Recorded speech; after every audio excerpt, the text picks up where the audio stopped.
चित्रकूट में भरत। भरत केकई राज्य में थे, अपनी ननिहाल में। अयोध्या की घटनाओं से सर्वथा अनभिज्ञ, लेकिन वे चिंतित थे। उन्होंने एक सपना देखा था, पर उसका अर्थ पूरी तरह नहीं समझ पा रहे थे। संगी साथियों के साथ बातचीत में उन्होंने कहा, मैं नहीं जानता कि उसका अर्थ क्या है, पर सपने से मुझे डर लगने लगा है। मैंने देखा कि समुद्र सूख गया, चंद्रमा धरती पर गिर पड़े, वृक्ष सूख गए। एक राक्षसी पिता को खींच कर ले जा रही है। वे रथ पर बैठे हैं, रथ गधे खींच रहे हैं। जिस समय भरत मित्रों को अपना सपना सुना रहे थे, ठीक उसी समय अयोध्या से घुड़सवार दूत वहां पहुंचे। घुड़सवारों ने छोटा रास्ता चुना था जल्दी पहुंचने के लिए। भरत को संदेश मिला। वे तत्काल अयोध्या जाने के लिए तैयार हो गए। ननिहाल में भरत का मन नहीं लग रहा था, उचट गया था। वे अयोध्या पहुंचने को उतावले थे। केकई राज ने भरत को विदा किया, 100 रथों और सेना के साथ। उन्हें घुड़सवारों से अधिक समय लगा, लंबा रास्ता पकड़ना पड़ा। सेना और रथ खेतों से होकर नहीं जा सकते थे। वे 8 दिन बाद अयोध्या पहुंचे, नदी पर्वत लांघते, थके हुए और चिंतित। भरत ने अयोध्या नगरी को दूर से देखा। नगर उन्हें सामान्य नहीं लगा, बदला बदला सा था। अनिष्ट की आशंका उनके मन में और गहरी हो गई। यह मेरा अयोध्या नहीं है, क्या हो गया है इसे? उन्होंने पूछा। सड़कें सूनी हैं, बाग बगीचे उदास हैं। सब लोग कहाँ गए? वह तुमुलनाद कहाँ है? पक्षी भी कलरव नहीं कर रहे हैं। इतनी चुप्पी क्यों? किसी ने भरत के प्रश्नों का उत्तर नहीं दिया। नगर पहुंचते ही भरत सीधे राजभवन गए, महाराज दशरथ के प्रासाद की ओर। महाराज वहां नहीं थे। फिर वे कैकई के महल की ओर बढ़े। माँ ने आगे बढ़कर पुत्र को गले लगा लिया, परंतु भरत की आंखें पिता को ढूंढ रही थी। उन्होंने माँ से पूछा, पुत्र, तुम्हारे पिता चले गए हैं वहां जहां एक दिन हम सबको जाना है। उनका निधन हो गया। भरत यह सुनते ही शोक में डूब गए, पछाड़ खाकर गिर पड़े, विलाप करने लगे। माँ कैकई ने उन्हें उठाया, ढांढस बंधाया, कहा, उठो पुत्र, यशस्वी कुमार शोक नहीं करते। तुम्हारा इसी प्रकार दुखी होना उचित नहीं है। राजगुणों के विरुद्ध है, अपने को संभालो। क्या से क्या हो गया? भरत यह मानकर चल रहे थे कि पिता राज्याभिषेक की तैयारियों में व्यस्त होंगे। सब कुछ उलट हो गया। उन्होंने मेरे लिए कोई संदेश दिया? भरत ने माँ से पूछा। नहीं। अंतिम समय में उनके मुंह से केवल 3 शब्द निकले, हे राम, हे सीते, हे लक्ष्मण। तुम्हारे लिए कुछ नहीं कहा। भरत व्याकुल थे, विकलता बढ़ती ही जा रही थी। वह तुरंत राम के पास जाना चाहते थे। महाराज ने उन्हें वनवास दे दिया है 14 वर्ष के लिए। सीता और लक्ष्मण भी राम के साथ गए हैं। कैकई ने भरत का मन पड़ते हुए कहा। मैं जानती थी कि भरत यहाँ से सीधे राम के पास ही जाएंगे, परंतु वनवास क्यों? भ्राता राम से कोई अपराध हुआ? राम ने कोई अपराध नहीं किया। महाराज ने उन्हें दंड भी नहीं दिया। इसके लिए मैंने महाराजा दशरथ से प्रार्थना की थी। मुझे तुम्हारे हित में यही उचित लगा। मैं तुम्हारा अहित नहीं देख सकती थी, कैकई ने कहा। वरदान की पूरी कथा सुनाते हुए उन्होंने कहा, उठो पुत्र, राजगद्दी संभालो। अयोध्या का निष्कंटक राज्य अब तुम्हारा है। भरत अपना क्रोध नहीं रोक सके, चीख पड़े, यह तुमने क्या किया माते? ऐसा अनर्थ, घोर अपराध। अपराधिनी हो तुम। वन तुम्हें जाना चाहिए था, राम को नहीं। मेरे लिए यह राज अर्थहीन है। पिता को खोकर, भाई से बिछड़कर, नहीं चाहिए मुझे ऐसा राज्य। इस बीच मंत्रीगण और सभासद भी वहां आ गए। भरत बोलते रहे, तुमने पाप किया है माते, इतना साहस कहाँ से आया तुम में? किसने तुम्हारी बुद्धि भ्रष्ट की? उल्टा पाठ किसने पढ़ाया? यह अपराध अक्षम्य है। मैं राजपद नहीं ग्रहण करूंगा। तुमने ऐसा सोचा कैसे? सभासदों की ओर मुड़ते हुए भरत ने हाथ जोड़कर कहा, आप भी सुन लें। मेरी माँ ने जो किया है उसमें मेरा कोई हाथ नहीं है। मैं राम की सौगंध खाकर कहता हूँ, मैं राम के पास जाऊंगा, उन्हें मना कर लाऊंगा, प्रार्थना करूंगा कि वे गद्दी संभालें। मैं दास बनकर रहूंगा। भरत बहुत उत्तेजित हो गए थे, स्वयं पर नियंत्रण नहीं रख सके। बोलते बोलते उनकी सांस उखड़ने लगी, वे चकराकर धरती पर गिर पड़े। सुध बुध लौटी तो भरत रानी कौशल्या के महल की ओर चल पड़े। उनसे लिपटकर बच्चों की तरह बिलख कर रोए, उनके चरणों में गिर पड़े। कौशल्या आहत थी। उन्होंने कहा, पुत्र, तुम्हारी मनोकामना पूरी हुई, तुम जो चाहते थे हो गया। राम अब जंगल में है, अयोध्या का राज तुम्हारा है। मुझे बस एक दुख है, कैकेयी ने राज लेने का जो तरीका अपनाया वह अनुचित था, निर्मम था। तुम राज करो पुत्र, पर मुझ पर एक दया करो, मुझे मेरे राम के पास भिजवा दो। भरत ने रानी कौशल्या से क्षमा मांगी, सफाई दी, रानी कैकेयी के व्यवहार पर ग्लानि व्यक्त की। कहा, राम मेरे प्रिय अग्रज हैं, मैं उनका अहित सोच भी नहीं सकता, मैं निरपराध हूँ। कौशल्या ने भरत को क्षमा कर दिया, उन्हें गले से लगा लिया। भरत सारी रात फूट फूट कर रोते रहे। सुबह तक शत्रुघ्न को पता चल गया था कि कैकेयी के कान किसने भरे। मंत्रा अयोध्या के घटनाक्रम से घबरा गई थी, छिप गई। कुछ दिनों से उसे किसी ने नहीं देखा।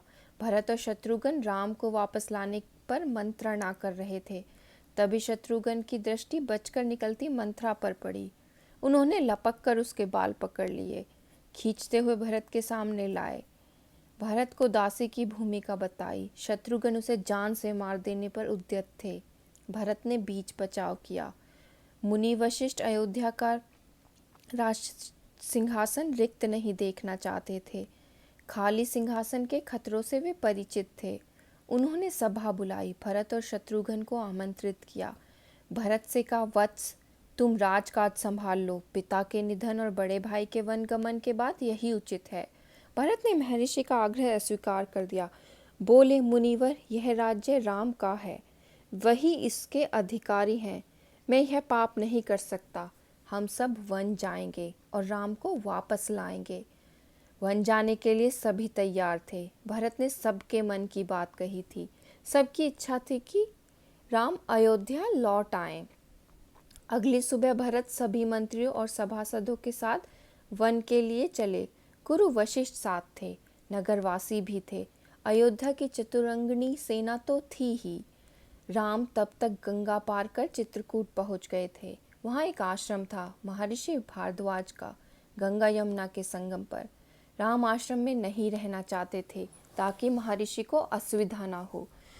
महर्षि ने एक पहाड़ी उन्हें दिखाई, सुंदर स्थान, सुरम्य दृश्य। पर्णकुटी वहीं बनाई गई।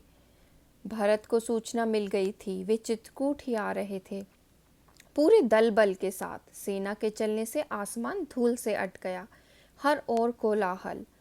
वे श्रृंगवेरपुर पहुंचे। निषादराज गुह को सेना देखकर कुछ संदेह हुआ। कहीं राजमद में आकर भरत राम पर आक्रमण करने तो नहीं जा रहे हैं। सही स्थिति पता चली तो उन्होंने भरत की आगवानी की। गंगा पार करने के लिए देखते देखते 500 नावें जुटा दी। रास्ते में मुनि भारद्वाज का आश्रम पड़ा। उन्होंने भरत को राम का समाचार दिया। वह मार्ग दिखाया जिधर से राम गए, वह पहाड़ी दिखाई जहाँ राम ने पर्णकुटी बनाई। अयोध्या वासियों ने रात आश्रम में ही बिताई, इस संतोष के साथ कि राम अब दूर नहीं है। आगे घना जंगल था। सेना चली तो वन में खलबली मच गई। जानवर इधर उधर भागने लगे, पक्षियों ने अपना बसेरा छोड़ दिया। छोटी वनस्पतियां सेना के पांव तले कुचल गई। बड़े वृक्ष थरथरा उठे। राम और सीता पर्णकुटी में थे। लक्ष्मण पहरा दे रहे थे। कोलाहल उन्होंने भी सुना। वे एक ऊंचे पेड़ पर चढ़ गए, देखने के लिए कि मामला क्या है। लक्ष्मण ने देखा कि विराट सेना चली आ रही है। सेना का ध्वज जाना पहचाना था, अयोध्या की सेना थी। वे उत्तर की ओर बढ़ से रहे थे। लक्ष्मण ने पेड़ से ही चीख कर कहा, भैया, भरत सेना के साथ इधर आ रहे हैं। लगता है वे हमें मार डालना चाहते हैं ताकि एक छत्र राज कर सकें। राम कुटी से बाहर आए। उन्होंने लक्ष्मण को समझाया, भरत हम पर हमला नहीं करेगा, कभी नहीं। वह हम लोगों से भेंट करने आ रहा होगा। राम ने कहा, भेंट के लिए सेना के साथ आने का क्या औचित्य है? दो भाइयों के मिलन में सेना का क्या काम? लक्ष्मण आश्वस्त नहीं थे।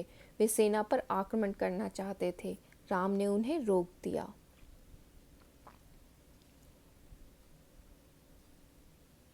वीर पुरुष धैर्य के साथ कभी नहीं छोड़ते। कुछ समय प्रतीक्षा करो। इस प्रकार का उतावलापन उचित नहीं है। भरत ने सेना पहाड़ी के नीचे रोक दी। नगरवासियों से भी वह ठहरने को कहा। कोलाहल थम गया। उसकी जगह पुनः वन के नैसर्गिक शांति ने ले ली। भरत ने पहाड़ी को प्रणाम किया। शत्रुघ्न को साथ लेकर नंगे पांव ऊपर चढ़े। पांवों की गति अचानक बढ़ गई। भाई से मिलने की उत्कंठा में वे और प्रतीक्षा नहीं कर सकते थे। पहाड़ी पर दूर से उन्हें एक छवि दिखी। वह राम थे, शिला पर बैठे हुए। पास ही सीता और लक्ष्मण बैठे थे। भरत दौड़ पड़े, राम के चरणों में गिर पड़े। उनके मुंह से एक भी शब्द नहीं निकला। शत्रुघ्न ने भी श्री राम की चरण वंदना की, बोले वे भी नहीं। उन्होंने दोनों को उठाकर सीने से लगा लिया। सबकी आंखों में आंसू थे। भरत सांस नहीं जुटा पा रहे थे। बड़े भाई को यह सूचना देने का कि पिता दशरथ नहीं रहे। एक दुखद समाचार है भ्राता। बहुत कठिनाई से उन्होंने कहा, पिता दशरथ नहीं रहे। आपके आने के छठे दिन दुख में प्राण त्याग दिए। राम सन्न रह गए, शोक में डूब गए। राम को पता चला कि भरत के साथ केवल सेना नहीं आई है, नगरवासी आए हैं, गुरुजन हैं, माता हैं, कैकई भी। राम लक्ष्मण पहाड़ी से उतरकर उनसे भेंट करने आए, सबसे स्नेह से मिले। सीता को तपस्विनी के वेश में देखकर माताएं दुखी हुई। राम ने कैकई को प्रणाम किया सहज भाव से। कैकई मन ही मन पछता रही थी। अगले दिन भरत ने राम से राजग्रहण का आग्रह किया, समझाया, विनती की कि अयोध्या लौट चले। राम इसके लिए तैयार नहीं हुए। पिता की आज्ञा का पालन अनिवार्य है। पिता की मृत्यु के बाद मैं उनका वचन नहीं तोड़ सकता। भरत को राजकाज समझाया, कहा कि अब तुम ही गद्दी संभालो, यह पिता की आज्ञा है। राम भरत संवाद के समय मंत्री और सभासद वहां उपस्थित थे, मुनि वशिष्ठ भी। भरत बार बार राम से लौटने का आग्रह करते रहे। राम हर बार पूरी विनम्रता और दृढ़ता के साथ इसे अस्वीकार करते रहे। महर्षि वशिष्ठ ने कहा, राम, रघुकुल की परंपरा में राजा ज्येष्ठ पुत्र ही होता है। तुम्हें अयोध्या लौटकर अपना दायित्व निभाना चाहिए, इसी में कुल का मान है।